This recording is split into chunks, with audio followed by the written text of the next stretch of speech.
factores de riesgo, ¿ok? Factores de riesgo de un cáncer. Les hablaba en la anterior clase qué cosa no produce un cáncer, ¿no? Todos dicen, esto produce cáncer, esto otro produce cáncer, en fin. Entonces vamos a ver ahora en esta clase los principales factores de riesgo. Los principales factores de riesgo. ¿Me puedes prestar una hojita, por favor, para la lista? Por favor, gracias. No está circulando ninguna lista, ¿no? Ya no, entonces acá. Su compañero me ha prestado una hojita. Entonces, vamos a ver los principales factores de riesgo para desarrollar un cáncer, ¿ya? Pero para introducirnos un poquito esto, ¿cómo creen que vemos el tema del cáncer? ¿Cómo estudiamos el cáncer en cuanto a factores de riesgo? Lo hacemos a través de una herramienta que se llama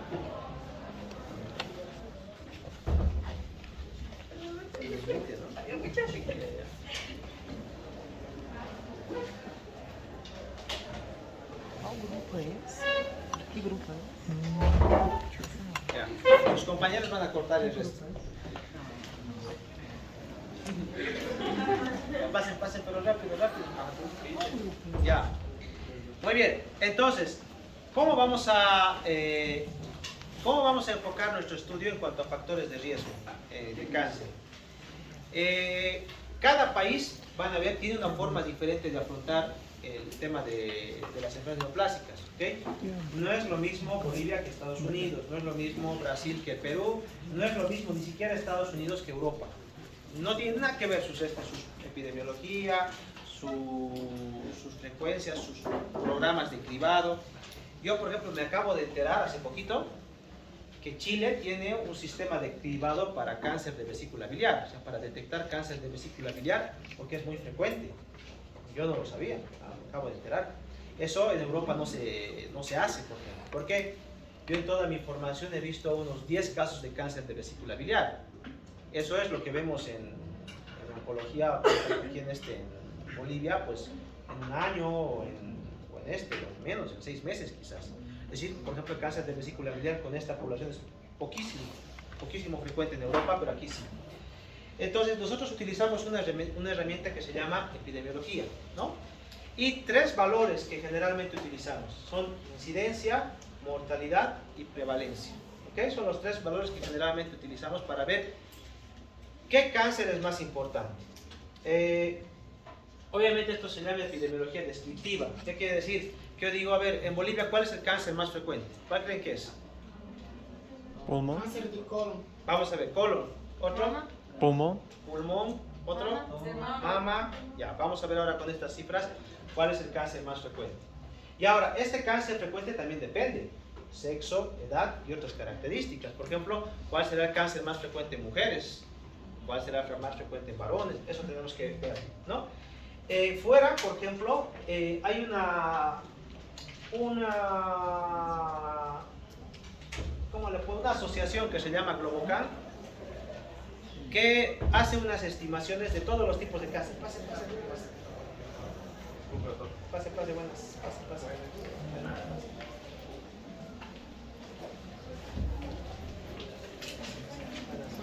Entonces, a través de registros nacionales e internacionales tenemos el Globocan. El Globocan te estima cuántos casos de cáncer vas a tener por año. Es una estimación nada más, ¿no? El SER es americano. El Globocan, por ejemplo, te dice cuántos tipos de cáncer. Esta base de datos americana es tremenda, porque te dice no solamente cuántos casos de cáncer ha tenido, sino qué tratamientos han recibido, cuántos han ido a cirugía, cuántos han muerto, cuántos no. Es una base de datos tremenda. Y los registros nacionales de cada país, ¿no? Por ejemplo, mi país es el INE, el Instituto Nacional de Estadísticas. ¿Cómo sacan la información de cuánto cáncer hay en nuestro país? Por ejemplo, aquí en Bolivia, de los certificados de defunción. Cuando tú haces el certificado de defunción, dices de qué ha fallecido. Pues ha fallecido de cáncer de pulmón. Ah, ya, entonces, ¿sabes cuántos cánceres de pulmón hay? De acuerdo a cuántos pacientes han fallecido. ¿Ya? Es una forma de poder saber los datos. Obviamente, ¿perdón? Solo los fallecidos. Los vivos que han curado, nada. Por eso es un sistema deficitario, ¿no? Ahora hay una encuesta nacional de salud cada 5 o 10 años. Hay unos encuestadores que van a un grupo de casas, digamos 10.000, y sacan datos, cuántos pacientes con cáncer hay, y ese es un muestreo, pero también lo mismo, no es lo más adecuado, ¿no? Por eso en Latinoamérica en general, mi país en particular, hay un subregistro de casos de cáncer, ya en general, pero bueno, es mejor que nada. Entonces, como les dije, Globocan tiene esta agencia que es la Agencia de Investigación contra el Cáncer y nos dice que a nivel mundial, ahora sí les respondo la pregunta, a nivel mundial, tomando ambos sexos, tanto hombres como mujeres, el cáncer más frecuente es el cáncer de mama. ¿Ok? Es el cáncer más frecuente que hay. Seguido del cáncer de pulmón, muy cerquita, miren, 2.260.000 casos al año, pulmón 2.206.000, o sea, muy cerquita, ¿no? Y algunos dicen que dentro de poco quizás esto se vaya a volcar. ¿Por qué? Porque hay más mujeres que están fumando, ¿ya? Entonces, bueno, pero está ahí. Colorectal está cerca, próstata es el cuarto cáncer, cáncer gástrico le sigue, y en fin. Pero el más frecuente, recuerden, es cáncer de mama, de momento. Lo revisé el año pasado y la estimación todavía no había cambiado, así que probablemente se va a mantener un tiempito así. Esto también tiene su trampa, porque aquí, miren, recuerden, hay otros cánceres. Hay otro tipo de cánceres que no se cuenta, por ejemplo, el cáncer escamoso, el cáncer de piel, que es muy frecuente y quizás más frecuente que estos tumores. Pero el cáncer escamoso tiene una supervivencia tan larga, porque es prácticamente una verruga que se opera, ¿ya?, que no influye en mortalidad, así que muchos lo excluyen directamente. Solo toman en cuenta cáncer de mama y pulmón, por ejemplo, como lo más frecuente. Ojo, tomando en cuenta ambos sexos. Ahora, esto es en Bolivia. ¿Cuál es el cáncer más frecuente? Cáncer de cuello uterino. Imagínense, cáncer de cuello uterino. Para eso me sirven las estadísticas. Después viene próstata, increíblemente, mama, vesícula biliar, es el cuarto cáncer más frecuente en mi país. Entonces, yo sé que muchos vienen de fuera, así que probablemente su epidemiología va a ser diferente, pero para que vean un ejemplo de cómo los datos a mí me sirven para enfocar lo que voy a hacer en mi país. Si estos datos del mundo entero son los mismos que en Estados Unidos, ¿a quién más voy a intentar diagnosticar? A mujeres con cáncer de mama. En cambio, con estos datos, en mi país, donde yo voy a enfocar mis esfuerzos son en cuello uterino. En Estados Unidos, Europa les harán más mamografías, ecografías de mama. En cambio, aquí van a ser más Papá Nicolau, ¿no? Porque eso realmente impacta en la cantidad de casos de cáncer que tengo, ¿no? Y lo segundo que voy a enfocar va a ser en los PSAs. Eso vamos a verlo después, ¿no? ¿Pero por qué? Porque es más frecuente. Ahora, ser más frecuente significa que tiene más mortalidad. Vamos a ver. Entonces, mortalidad. Mortalidad, por ejemplo, en el mundo sí se correlaciona. Es decir, en el mundo el cáncer de mama tiene más mortalidad que el cáncer de pulmón. ¿Ok? Entonces, con más razón, mamografías, screening, en fin. En mi país, tomando en cuenta los dos sexos, ambos sexos, es más mortal el cáncer de cuello uterino, ¿no?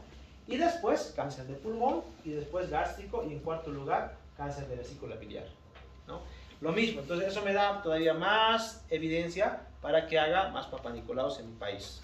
Entonces, en ese caso, en Bolivia, como solo se toma en cuenta para hacer esa epidemiología en los pacientes parecidos, pues por lógica tendría que ser lo mismo, ¿no?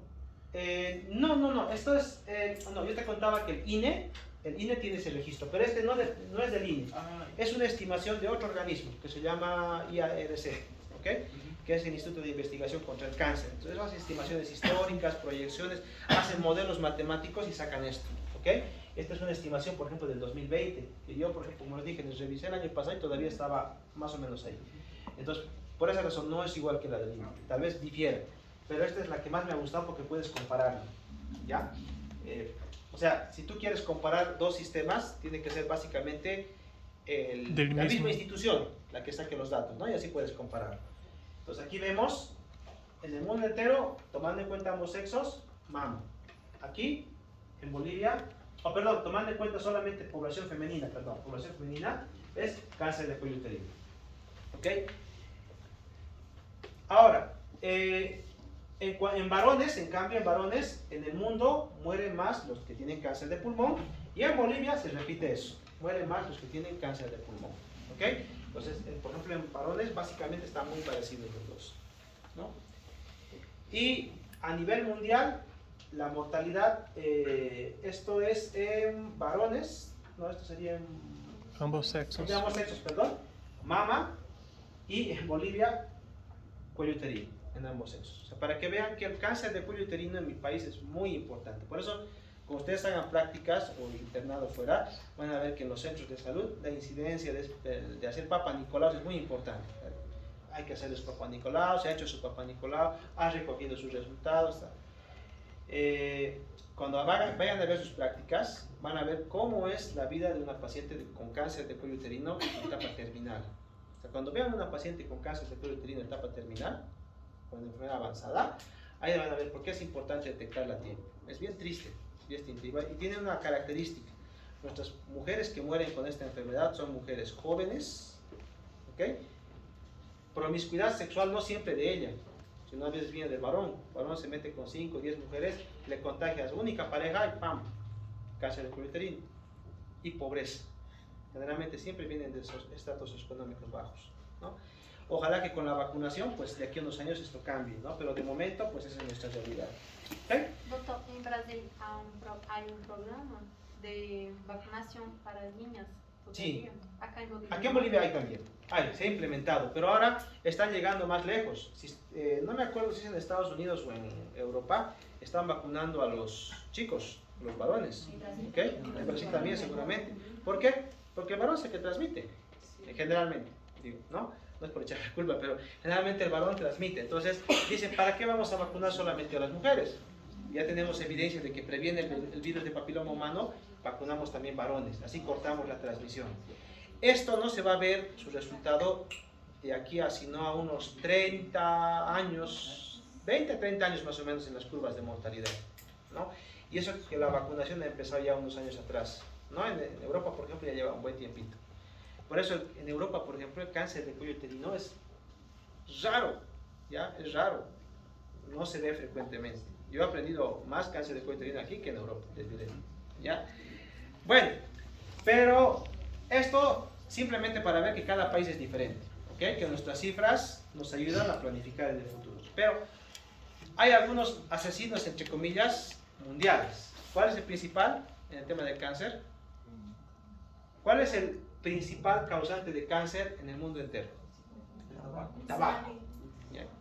No voy a decir quién fuma, pero por favor no fumen, ya les aconsejo. Entonces, los mayores carcinógenos, digamos, que tenemos ahora mismo en nuestra sociedad, tabaco, alcohol, de dieta vamos a hablar algo, trabajo y contaminación ambiental. Solamente recordarles, ¿se acuerdan la clasificación que hicimos en la anterior clase? Pues el tabaco estaría en 1. Bueno, tabaco, un poquito de historia. El tabaco no es originario más que de aquí de América, sobre todo Centroamérica, cultivaban la plantita esta y la fumaban, ¿no? No solamente el cigarrillo, hay cigarrillos, cigarros, pipas, en fin, diferentes formas de poder absorber la nicotina, ¿no? Y es la primera causa de mortalidad, morbilidad por cáncer, ¿no? 30% de las muertes del cáncer son responsables del tabaco. Ahora, la pregunta es, ¿cómo descubrieron esto? Bueno, antes el tabaco no se fumaba, sino se aspiraba. Si ustedes recuerdan, en anatomía tenemos una tabaquera anatómica. No sé si ustedes han escuchado eso, la tabaquera anatómica, este huequito de aquí. Entonces ponían ahí el tabaco, que supuestamente era la medida que tú tenías que aspirar. Ya está. Ese era el tabaco. Este señor, John Hill, vio que los que hacían esto, snuff es aspirar, ¿no? Tenían una serie de tumores muy raros, cáncer de la cavidad nasal. Entonces dijo, el tabaco debe causar cáncer, ¿no? De hecho, miren, publicación de, ¿qué año era? No he puesto qué año, pero era muy atrás, 1760, o sea, 300 años antes. Imagínense, dicen que el tabaco es malo, ¿no? Pero como el tabaco es recreativo, entonces, ¿qué hacen las empresas? Pues lo limpian, ¿no? Lo barnizan. Entonces, imagínense esto, Viceroy's Filtered Smoke, dice, ¿no? El tabaco Viceroy, ¿no? Con filtro. dice como tu dentista te recomendaría, ¿no? Imagínense, los médicos ahí fumando. Pero era así, ¿no? Entonces, por eso en el siglo XX se ha extendido tanto el tabaco y recién ahora se está comenzando a Concientización. sí, de frenar un poco el tabaquismo. ¿Cómo? Se ha visto, ¿qué estrategias han hecho?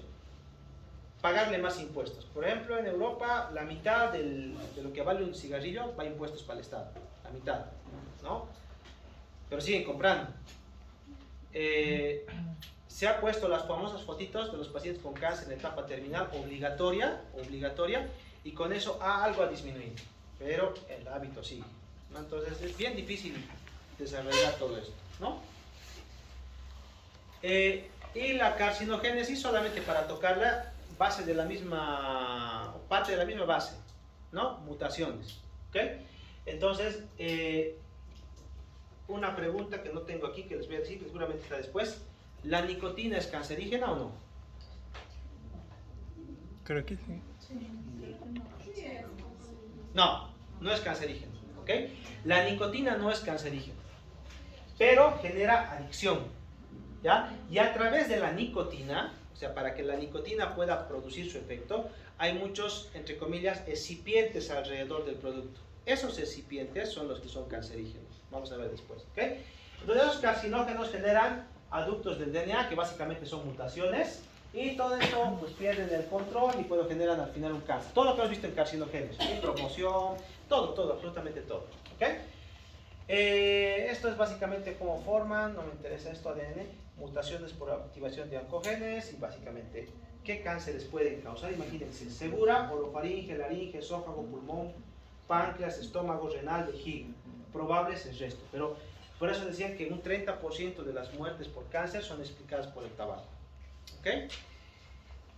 Increíblemente, hasta la fecha, todavía no se tiene un estudio molecular que te diga cómo el tabaco genera cáncer. ¿Ya? No hay todavía un estudio así. Entonces, generalmente toda esta evidencia viene de estudios epidemiológicos, pero grandes. Aquí, por ejemplo, 1950, imagínense, 2.470 pacientes. En este otro, igual de ese mismo año, 680 pacientes.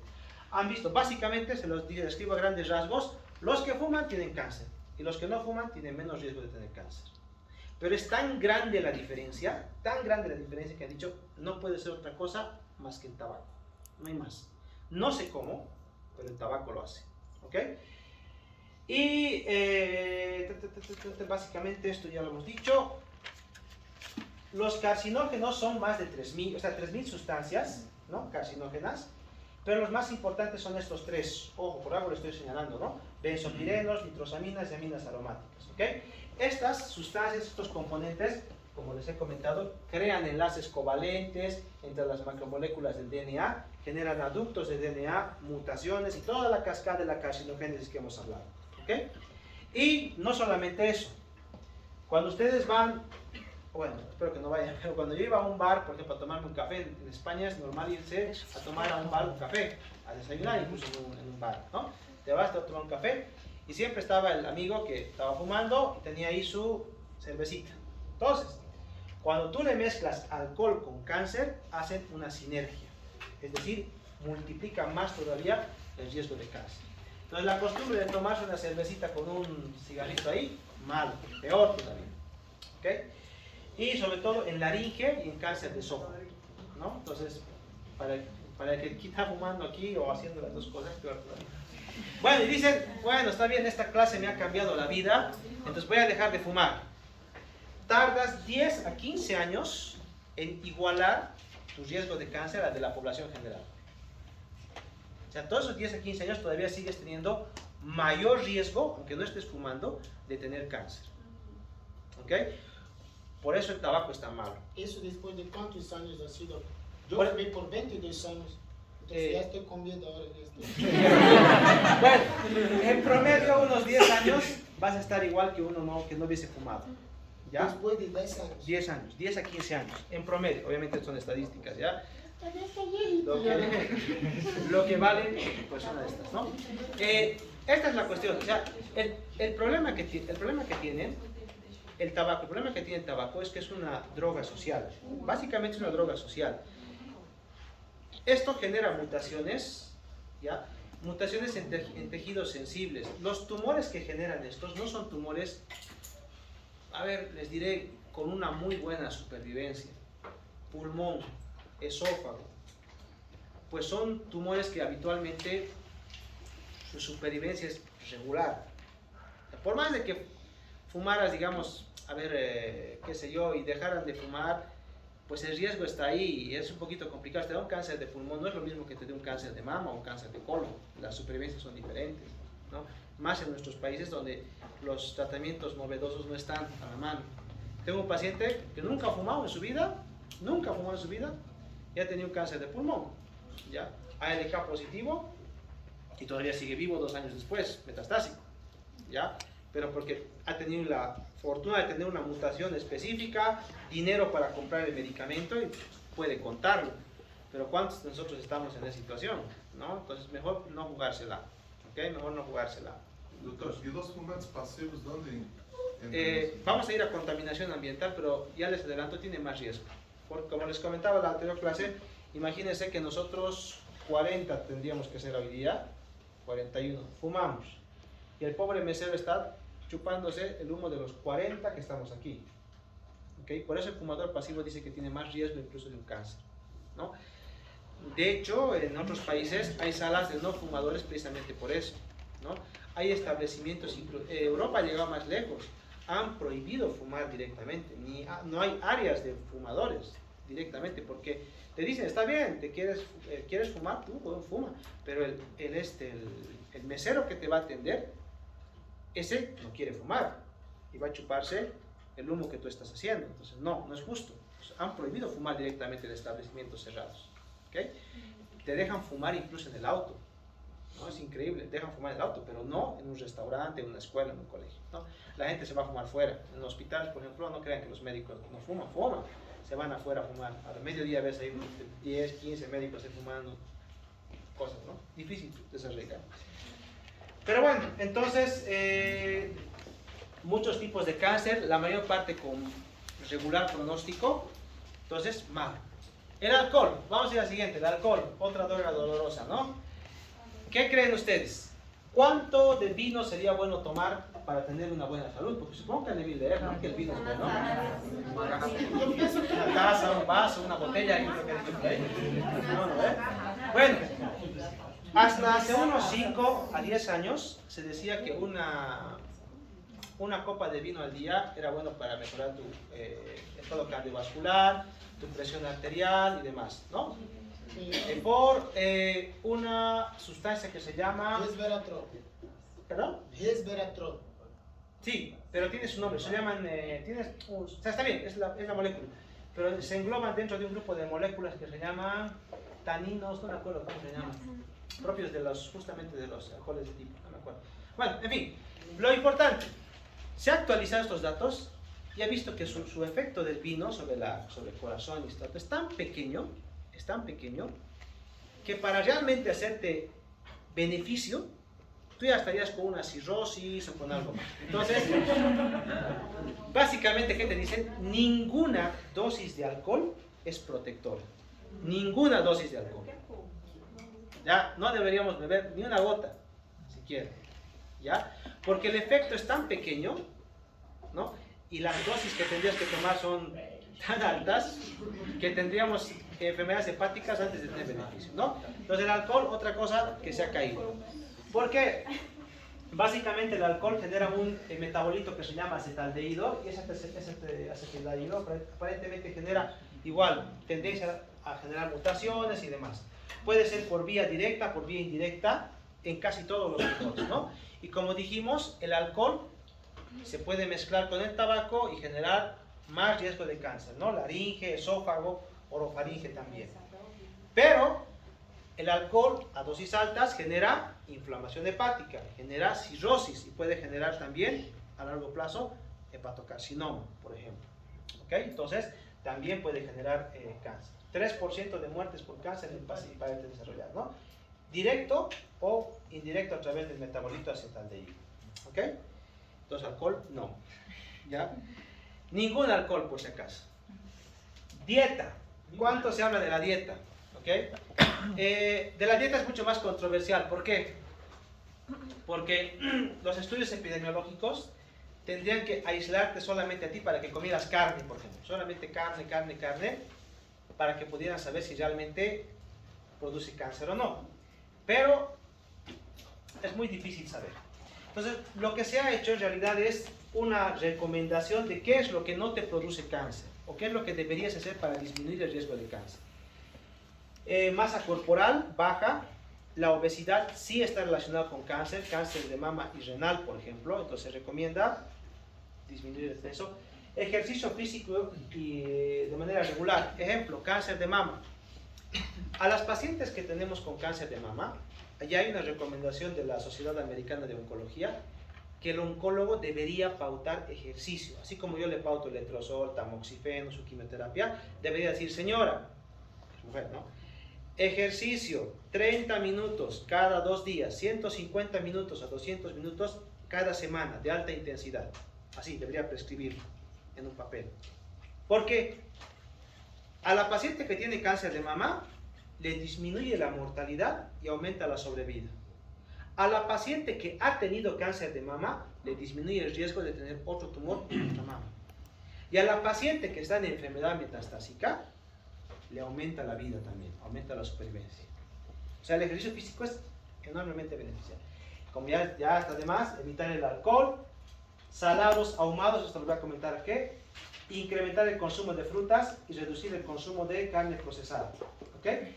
Estos tres básicamente se relacionan con lo siguiente. Se ha visto que una dieta rica en fibra disminuye el riesgo de cáncer de colon. ¿Okay? Los países que tienen una gran tradición de comer carne, ¿no?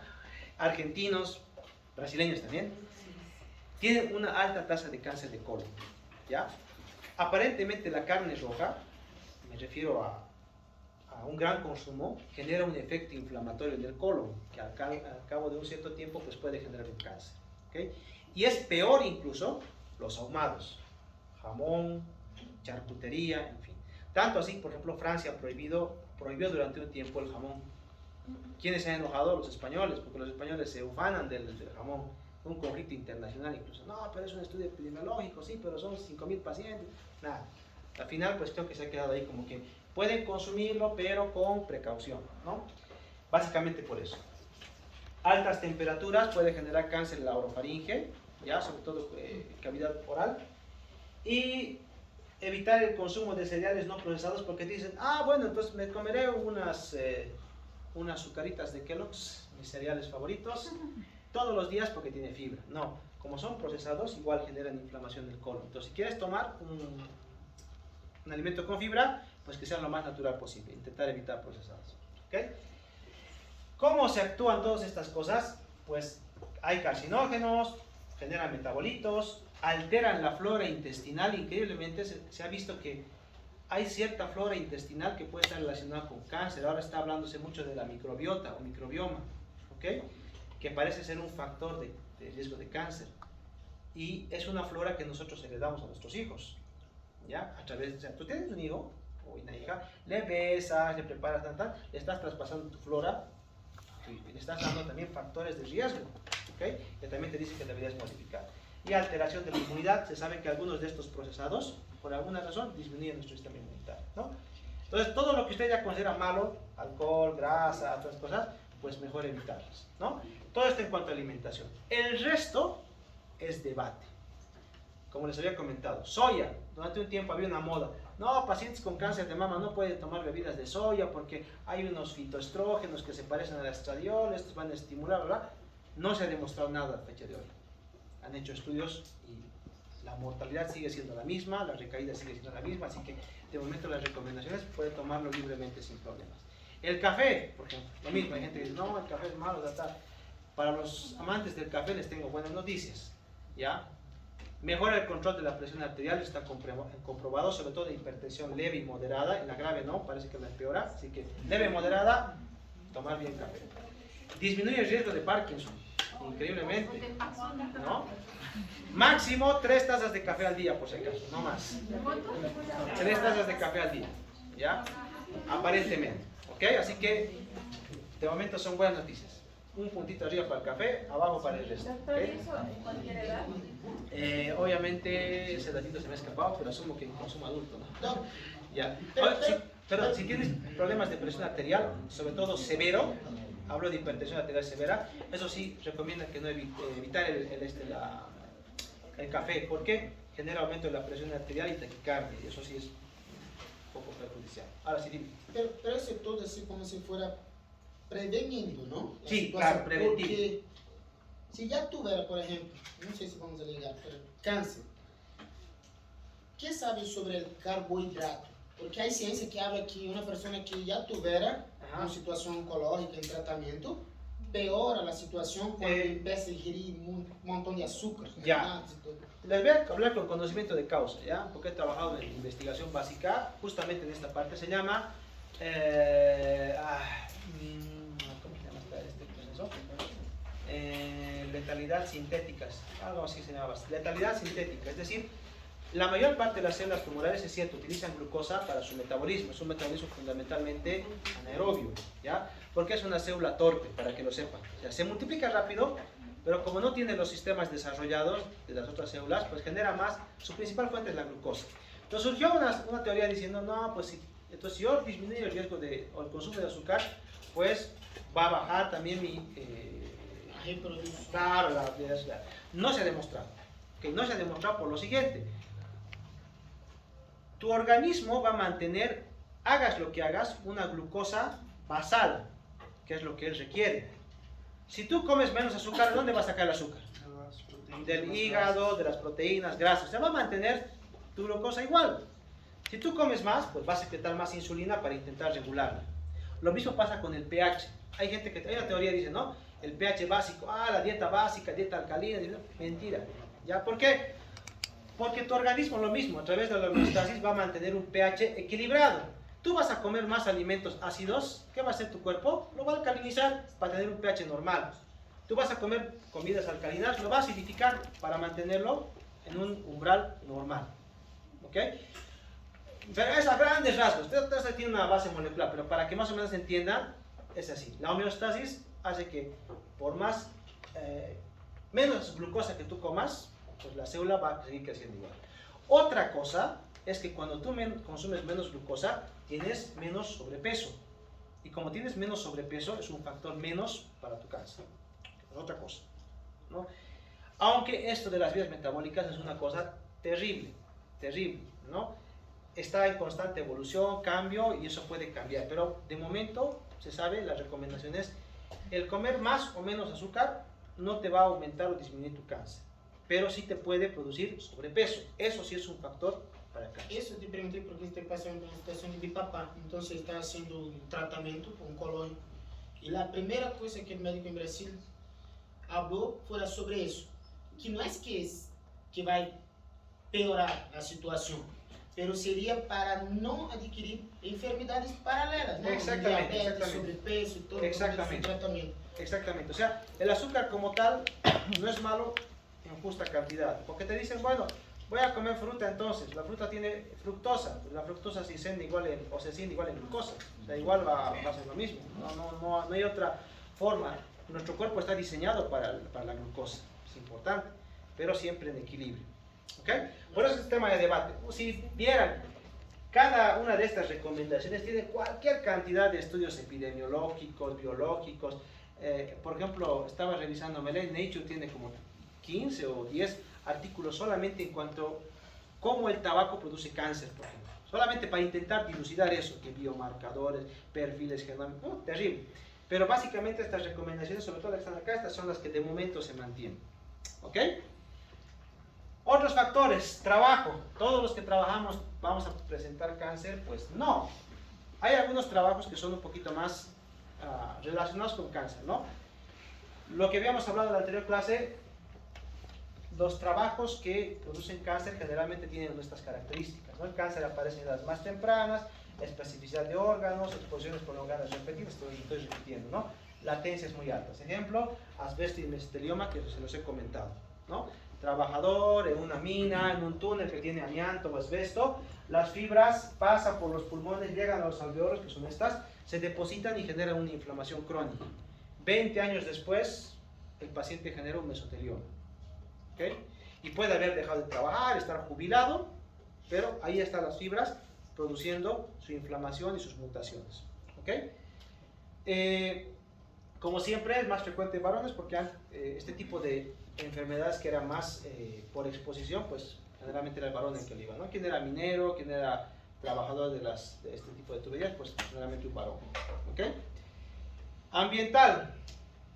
Contaminación industrial, carburantes, interiores. Esto les voy a explicar ahorita un poquito. 2% de los cánceres. Y obviamente si es ambiental, lo respiramos, ¿cuál va a estar más relacionado? Cáncer de pulmón, ¿no? Ahora les voy a explicar esto. En una zona que se llama Galicia, en España, voy a abrir la puertita ya, para que se pueda un poquito más el aire. ¿Okay? En una zona que se llama Galicia, había un tipo de cáncer que era un poquito más frecuente que el resto, que era el cáncer de pulmón. ¿Ya? El madrileño en general fuma mucho, ¿ya? Entonces era esperable, fuma mucho, entonces tiene más. Pero los gallegos no fuman tanto, beben más que fumar. Pero tampoco tienen tanta minería, pero tenían más cáncer del pulmón. Entonces alguien dijo, pues, ¿qué le puede estar pasando? Hicieron un estudio y vieron que no es que fumaba más, de hecho fumaba menos que los madrileños. Y además tenían un tipo de cáncer de pulmón que tenía una mutación específica, EGFR o ALK, ¿no? O sea, este era un cáncer mutado, no era el cáncer normal que tenían todos los demás. Entonces dijeron, algo está produciendo mutaciones en la célula y está generando ese tipo de problemas, ¿no? Que son comunes en esa zona. Y descubrieron que esa zona específica tenía muchos yacimientos de granito, ¿ya? Y aparentemente el granito genera gas radón, ¿ya? Genera gas radón, este gas, el gas radón. Ese gas es carcinógeno, tú lo aspiras y genera mutaciones en tu pulmón. ¿Okay? Genera este tipo de cáncer. Obviamente no es en todos, ¿no? Es poca gente la que le produce eso, pero es mucho más elevada esa frecuencia que en otros países, en otras partes. Por ejemplo, una mutación de la ALK en un cáncer de pulmón, para que se haga una idea, se genera un 2 a 3% de cánceres de pulmón. Pero en Galicia era más, era un 6%, 7%, muy alto. Algo tiene que explicar esto. Cuando hicieron esto, pues vieron que este gas radón se introduce, llega al pulmón y genera una mutación, ¿no? Se sabe también que muchos de los cánceres que no nos explicamos por qué están subiendo su incidencia, probablemente sea por esto, por la industria, ¿ya? China, por ejemplo, India, tienen industrias que no están reguladas. Americanos, europeos, por ejemplo, te dicen, no, tus industrias tienen que estar a tantos kilómetros de la ciudad, tienen que tener tanta a la altura de sus chimeneas, tienen que producir tanta cantidad de partículas por pulgada cúbica, tal. Está todo regulado. ¿Pero quién no tiene esa regulación? Pues los países subdesarrollados o en desarrollo. Entonces tienen sus industrias al lado de sus ciudades y se ve que tienen más cáncer, ¿no? Por este factor ambiental. Ahora, hay otras causas de cáncer. Son, por ejemplo, las especies reactivas de oxígeno. Las conocemos mejor como... ¿Perdón? Sí, pero otro nombre un poquito más conocido. Radicales libres. ¿Ya? Los radicales libres. ¿No? Sí, oxidrilo, peróxido, eso por ejemplo son básicamente, ¿no? Ahí está. Oxidrilo, óxido nitroso. Los peróxidos, por ejemplo, estos son los que genera la propia célula. O sea, ustedes cuando han visto biología celular han visto que la célula genera radicales libres. Es parte de su metabolismo. Estos radicales libres pueden dañar el DNA, pueden generar también cáncer, ¿no? Estas reacciones químicas espontáneas, muy poco frecuentes, y los iones metálicos, muy poco frecuentes. Esto es lo más de las causas endógenas, de las más frecuentes, ¿ok? Por ejemplo, hablamos de que las aminas aromáticas forman parte de este grupo de productos químicos, ¿ok? Hidrocarburos aromáticos policíclicos que generan también alteraciones en el DNA y cáncer. Y hay otro más famoso que se llama, su acrónimo es el PABA, PABA, ¿ya? si ustedes ven un biberón, van a ver que dice ahí Free PVA, Free Pava, libre de pavo. Entonces, esto antes formaba parte de todos los plásticos. ¿Okay? Entonces, ¿qué pasa con el biberón de un bebé? ¿Qué? No sé si es fenol. Algo así, sí, este es más que no recuerdo es ese. Pero le podía poner su Pava, creo que era su acrónimo. ¿Cuál es el problema? ¿Cómo calentamos el biberón de un bebé? Microondas, no debería hacerse eso, ¿no? Pero lo calienta el microondas. Y se veía que con el calor se liberaban estos hidrocarburos, pues podrían producir un cáncer, ¿ya? Entonces por eso decía de free pavo, o sea que aunque lo hiervas este plástico no te va a liberar este producto, ¿no? Pero podía generar en su momento cáncer, ¿no? E incluso algunos antineoplásicos, como por ejemplo las fluoropirimidinas, pueden producir cáncer también, son quimioterápicos, pueden producir cáncer. Otro muy conocido, la radiación, ¿no? 1955, el primer, este señor William Conrad Röntgen, David en las unidades Röntgen, generó lo que son los rayos X. ¿En quién creen que lo ha probado? Su esposa. En su esposa. No sé por qué.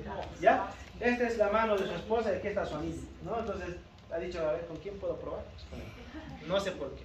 Pero ha visto que con esto se podía atravesar las estructuras y verlas mejor, ¿ok? Y Marie Curie, con su esposo, han concentrado más aún, han modificado la longitud de la onda para hacerla mucho más precisa y mucho más potente, y ya no solamente para atravesar estructuras, sino para destruir, ¿ya?, las estructuras de DNA que hay. ¿Para qué? Para destruir tumores, básicamente. Yo tengo un sarcoma aquí en el dedo, ejemplo.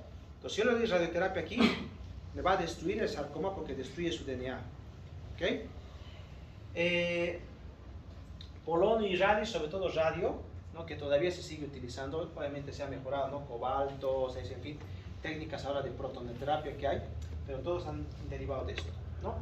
Entonces hay radiación de baja transferencia, de alta transferencia. Baja transferencia, los rayos X, rayos gamma, y las de alta transferencia, los protones, neutrones. ¿Qué es lo que hacen estos? Entonces atraviesan las estructuras, alteran el DNA, mutación, muerte celular, básicamente. Pero la radiación también puede producir cáncer. ¿Okay? Esto, por ejemplo, eso me lo he sacado del internet, eso no es una cosa que había visto. Este es un angiosarcoma, ¿ya? Esto es probablemente un cáncer de mama, probablemente, aquí está su porta acá, un cáncer de mama que seguramente le han dado radioterapia local para disminuir el riesgo de recaída.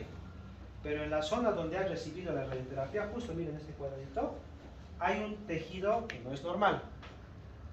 Esto dice, es, 9 meses después del tumor.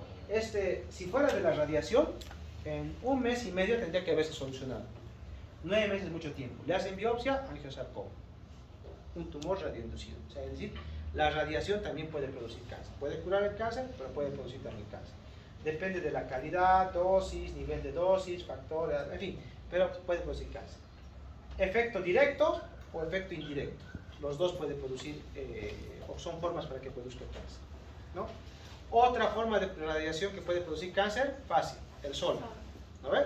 Radiación ultravioleta, fundamentalmente las B y las C. ¿Ok? ¿Qué tipo de células van a ser o qué tipo de cáncer va a ocasionar? Melanomas, ¿no? Carcinomas epidermoides también, y vasos celulares. Base celular, poco riesgo de infiltración, generalmente se curan con cirugía. Epidermoides, bueno, dependiendo de su profundidad, melanoma, mal, ¿no? Este sí puede metastatizar. En nuestro país, el melanoma es relativamente frecuente. ¿Por qué? Porque ninguno se utiliza protector solar. Ya, pero aparte de eso, en la playa tampoco utilizan mucho protector, te diré. Porque tiene mucho trabajo. Por la altura, ya básicamente por la altura.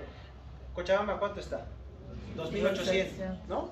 2.600, 2.800 metros sobre el nivel del mar. La Paz, por ejemplo, está a 3.000 metros. El Alto, 3.600 metros sobre el nivel del mar. La ciudad. Entonces, la radiación es directa ahí, ¿no? Entonces, es un factor de riesgo. Entonces, es lo mismo. Exposición solar es muy frecuente este tipo de tumores.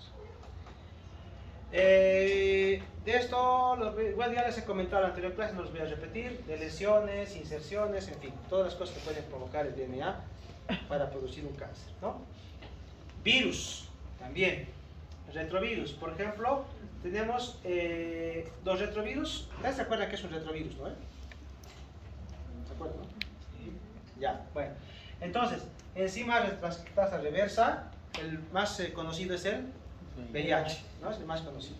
Pero hay otro virus en Asia que se llama el HTLV, que provoca leucemias y linfomas de células T. Eso es en el Asia. En el Asia es bien frecuente este cáncer por este virus, pero acá es más frecuente el VIH. Entonces, básicamente es un virus de RNA y una enzima que lo transforma en DNA y esto se incorpora en nuestro genoma, ¿ok?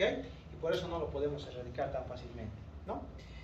Y el VIH produce tumores.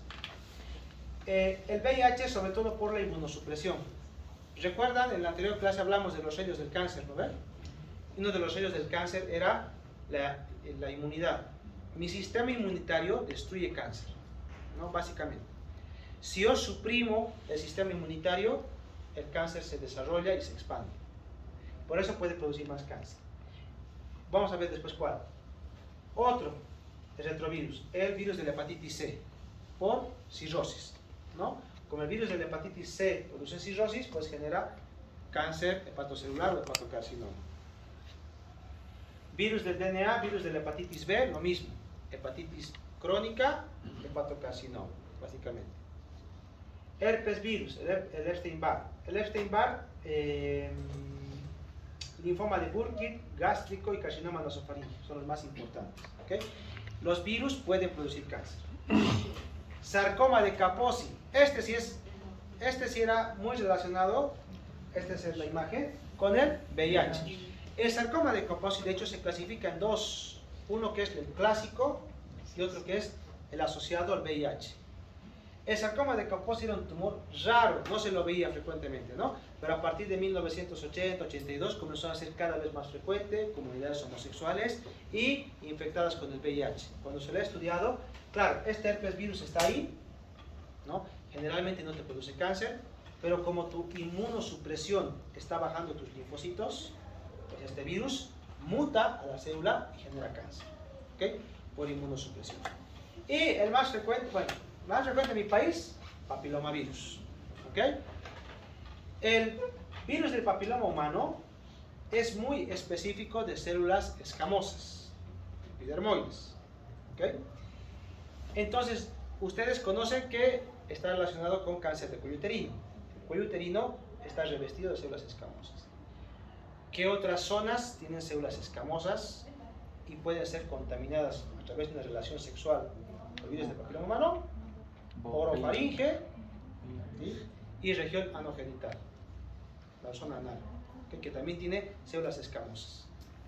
Entonces, el virus del papiloma humano puede estar relacionado con cáncer de cuello uterino, cáncer de canal anal y cáncer de orofaringe, ¿no? Y tienen pronósticos diferentes. Imagínense, en cáncer de cuello uterino, el BPH regular. En cáncer de orofaringe, BP16 positivo se llama el serotipo, muy buen pronóstico a tratamiento con quimioterapia y quimioradio. De hecho, en otros países hacen eso, le piden marcadores de virus de papiloma humano. Si es positivo, saben que este paciente probablemente va a ir mejor que uno que ha adquirido el cáncer por fumar, ¿no? Para que vean. Y también producen lesiones que son preneoplásicas, condilomas, en fin, ¿no? Y lo mismo, igual que el otro se incorpora en el genoma de las células y es muy difícil erradicar, ¿no? Obviamente hay serotipos que son más virulentos que otros, ¿no? Estos serotipos, el 16 por lo de todo, es por ejemplo el más carcinogénico. En cambio estos otros generan lesiones malignas o premalignas, pero no típicamente cáncer. Este es raro, yo he visto dos casos apenas en toda mi vida de este tumor. Son células de Merkel, que es un cáncer cutáneo. O sea, es básicamente una verruga que va creciendo pero por días, y cuando tú le haces la cirugía y le haces la tomografía tiene metástasis. Increíble, es un tumor neuroendocrino, es como un cáncer microcítico de pulmón, ¿ya? Pero en la piel, y está ocasionado por un virus también, pero es raro, aquí en general en el mundo es raro. Por esa razón, ustedes han visto que tanto los virus como algunas bacterias están muy relacionadas con nuestro sistema inmune. Entonces, ¿cómo influye nuestro sistema inmune en el cáncer? Vamos a ver a través de dos cosas. Primero, hay un sistema innato, básicamente mucosas y tal. Pero en cuanto a células, las natural killer y las células dendríticas, ¿okay? Que son las más importantes. ¿Cuál es lo fundamental de estos? Estas vienen de fábrica, reconocen antígenos, ¿no? Y no necesitan memoria para poder trabajar, ¿no? Sobre todo las natural killers, ahora están haciendo muchos trabajos, se llama sistema KIR-ST. Estas natural killer, sin haber tenido un antígeno antes de una célula neoplásica, las reconocen, la eliminan. Son muy efectivas, tóxicas también, pero muy efectivas. Entonces, pues tratan ahora de intentar inducirlas, ¿no? Para parar el cáncer. Pero bueno, sistema innato. Pero el más conocido hasta ahora es el sistema adaptativo, ¿no? Linfocitos T y B, básicamente. Y los más importantes son los linfocitos T reguladores. ¿Ok? ¿Por qué? ¿Por qué son importantes estos? ¿Qué hacen los linfocitos B? ¿Ustedes se acuerdan? Crean plasmocitos. Ya, y los plasmocitos generan anticuerpos. ¿Ok? Anticuerpos. Y los otros linfocitos, TCD4 y TCD8, por ejemplo, La respuesta celular. respuesta celular, ¿no? Citotóxicos, necrosis, pero muerte celular, apoptosis, en fin. Pero estos linfocitos T reguladores son los que ordenan que se multipliquen, hacia dónde tiene que ir y qué clona tiene que ser más, o que tiene que reproducirse, qué clona tiene que multiplicarse. Si estos T reguladores los anulan, entonces, por más linfocitos B o TCD8 que tú tengas, estos no funcionan, porque necesitan a estos para que les estimulen. Y el cáncer, aparentemente, inhibe estos linfocitos T reguladores, los agota, es la palabra que utilizan. ¿Okay? Entonces, muchos cánceres inactivan o agotan este tipo de linfocitos T y por eso no hay respuesta inmune. ¿Okay? Después, tenemos otro tipo de producto, ¿no? Que es la inflamación. Ustedes recuerden que una cirrosis, por ejemplo, ¿no? Te puede producir cáncer. ¿Cómo? ¿Cómo te podría producir una inflamación cáncer? No tiene mucha lógica si ustedes se ponen a pensar. Si yo tengo una rodilla inflamada crónicamente, ¿cómo una inflamación me va a poder producir un cáncer? ¿No? ¿Cómo? Pues han hecho estudios y han visto lo siguiente. Primero, en la inflamación se generan citocinas, ¿ok? Y se ha visto que algunas de estas citocinas sí pueden provocar una carcinogénesis, pueden transformar una célula tumoral. Pero el transformar una célula tumoral no es nada, porque viene tu sistema inmunitario y lo elimina, ¿ok? Pero a través de otra citocina generan algo que no se ha visto en otro tipo de situaciones, cuando la inflamación es muy persistente, por decirlo así. Si ustedes recuerdan en la embriología, los tejidos se van formando a través de capas, ¿verdad? 3 capas que tienen, ¿no? El ectodermo, en fin. ¿Y qué hacen las células para migrar? Rompen esas capas. Si se dan de cuenta, tienen una capa, imagínense, de mesodermo. ¿Qué hace el ectodermo para que las terminaciones nerviosas entren a un músculo? Las rompen y se van infiltrando en eso. ¿Okay? Se infiltran para que puedan llegar hasta su destino. Los vasos sanguíneos igual, no es que crecen juntos, sino que el tejido ya está formado y el vaso sanguíneo infiltra en el embrión, destruye el tejido y se queda ahí.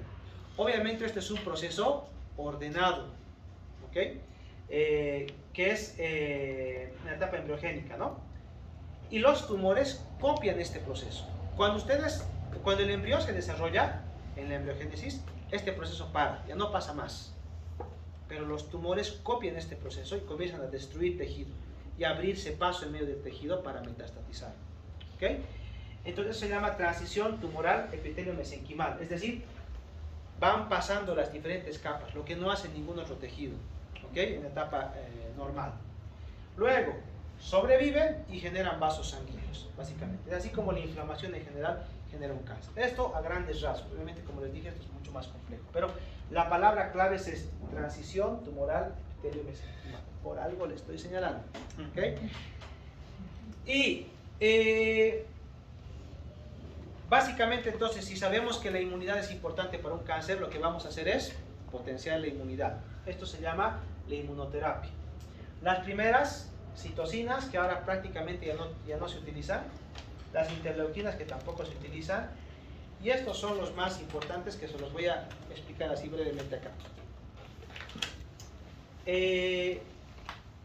Cuando una célula tumoral llega, la célula T reguladora, ojo, la célula T reguladora, la reconoce a través del complejo mayor de histocompatibilidad. La reconoce a través de su complejo TCR y dice, esta no es mi célula, esta no es una célula que yo tenga en el cuerpo, esta es una célula extraña.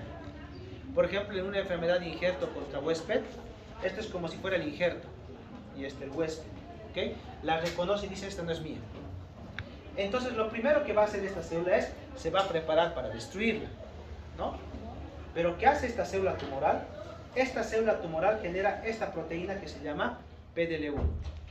La PDL1 se une a esta otra proteína y la inactiva a la célula tumoral, a la célula T, la inactiva.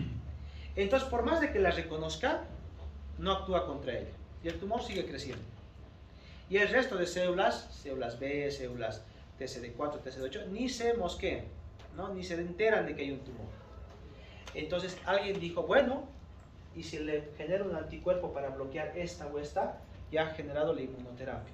Entonces nivolumab, que es el primer, no es el primero, perdón, el segundo fármaco inmunoterápico, pues actúa a ese nivel, bloquea PD1 y estos otros fármacos, atezo, avelumab y durvalumab, generan PDL1. Y esto mejora las respuestas, porque nuestro sistema inmunitario destruye a la célula cancerígena, ¿ok? Y ahora, imagínense que esta célula se destruye, ¿ok? Y esta célula se parte y genera un antígeno. ¿Quién la lleva a la célula T? La célula presentadora de antígeno. Pero lo mismo que pasa esto, el tumor bloquea esta señal. O sea, por más de que tenga el antígeno, no lo puede presentar. Lo mismo, ha generado un anticuerpo monoclonal contra CTLA4, lo inhibe, ahora sí la puedo presentar, y lo mismo, la célula tumoral destruye, perdón, esta célula T destruye al tumor. ¿Ok? Como les había comentado anteriormente, problemas, costos. Ipilimumab, cuando yo me fui de España, era entre 80.000 a 100.000 euros el costo del medicamento. 4 dosis nada más. 4 dosis, que es lo que tiene que recibir. Nivolumab, Pembro estaban entre la horquilla de 60.000, 70.000 euros año paciente. ¿No? Haciendo cuentas, más o menos a unos $7.000, más o menos mes aproximadamente. Imagínense, medicamentos costosos. Y si ahora repasaran las indicaciones del nivolumab, por ejemplo, que es el que más experiencia tiene, está indicado en cáncer de esófago, renal, pulmonar, orofaringe, cuello uterino, colon, con expresión de pérdidas de inestabilidad de microsatélites, un montón de tumores. No hay sistema sanitario que lo soporte. Los europeos, los españoles, bueno, yo veo en España, intentan limitar lo más posible sus indicaciones, porque aunque tiene evidencia, pues por más país rico que seas, no vas a poder soportar este tratamiento. No son tratamientos caros, pero efectivos. ¿Okay? Efectivos. Las vacunas, sí hay, algunas son más efectivas que otras, pero en general la experiencia es muy mala con las vacunas. ¿Ya? Pensar que hay una vacuna que va a curar el cáncer, de momento está muy lejos de verse. ¿Okay? Los cubanos dicen que tienen una buena experiencia con vacunas contra cáncer de pulmón. Al momento, nada comercializado, nada aprobado, ¿no? La terapia de las TCD con las TK, las expliqué la anterior semana. Buena experiencia en hemato-oncología. Cáncer, en tumores solo en este momento no. Otra forma de cáncer, y lo último que vamos a ver, es el cáncer hereditario. ¿Okay? Como les habíamos comentado, el cáncer hereditario en línea germinal. ¿Okay? Germinal. Cambios en el DNA o en la epigenética, ¿no? Se transmite de progenitores a los hijos. 5 a 10% de los cánceres aproximadamente son hereditarios, ¿no? Esta diapositiva que vengo está de más, no se los voy a mencionar porque tenía que explicar otra manera. Y que, por ejemplo, genes son más relacionados con cáncer de mama, se los estoy explicando por alguna razón. BRCA1 y BRCA2, por ejemplo, son los más frecuentes en cáncer de mama. ¿Conocen a Angelina Jolie, no? ¿Saben por qué se ha hecho pedazos sus mamás? Por esto. Tenía una mutación en BRCA1 que le hacía más susceptible a cáncer de mama, ¿ya? Entonces he dicho, bueno, me han diagnosticado una, entonces para eso me quito las 2 mamas. ¿Ok? Me quito las 2 mamas y disminuye el riesgo de que me aparezca cáncer en la otra mama, porque el riesgo era muy alto. Controvertido, les diré, controvertido. A fecha de hoy, les diré que tampoco hay una evidencia muy fuerte como para que decir que la doble mastectomía y operectomía te va a librar de un cáncer. ¿Ya? Controvertido. Pero la mayor parte lo hace porque sí hay casos, sobre todo en pacientes muy jóvenes, que tienen menor riesgo con este tipo de tratamientos, ¿no? El infraomen IP53 es muy bajo, la poliposis adenomatosa familiar con la APC, estómago, páncreas, colon también, cáncer colorectal no polipósico hereditario, colon y linfoma citométrico también. Estas no son muy importantes, las MEN1, MEN2, que son carcinoma de tiroides y paratiroides, ¿no? Por ejemplo, el carcinoma medular de tiroides, casi siempre, 90% de los casos está relacionado con esta alteración del gen RET y generalmente forma parte de este síndrome, ¿no? Que es bien complicado. Pero para que se hagan un poquito más de idea, BRCA1, BRCA2. ¿Para qué me sirve esto, por ejemplo? Esto ya para terminar. Tengo un paciente con cáncer de mama, ¿ok? Cáncer de mama. Y me dice, mi tía materna ha muerto con cáncer de mama, mi mamá ha tenido cáncer de ovario y mi hermana tiene cáncer de mama. Ya se te paran las orejas, ¿no? Algo está pasando en esta familia. Estos no son los únicos genes, pero son los más frecuentes. ¿Ok? Entonces los analizo. Y me dice que tiene mutación de BRCA1. ¿Ok?